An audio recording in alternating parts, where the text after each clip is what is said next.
When you know that someone is sick, do you arrest him, punish him, interrogate him for 3 days, deprive him from using electricity, food and water?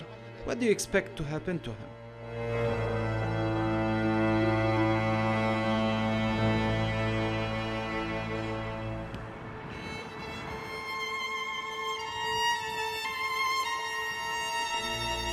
We would hear screams from other cells and smell tear gas, but we couldn't tell what was happening.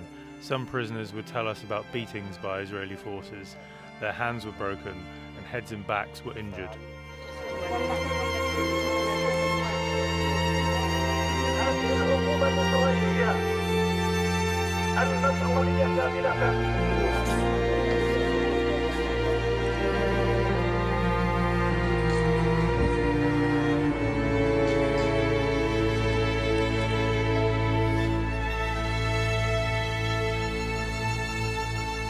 Prisoners were subjected to starvation and thirst and were prevented from accessing and obtaining medicine, specifically the medications taken by prisoners and dozens of people suffering from chronic diseases who require regular medication, otherwise their lives would be in danger.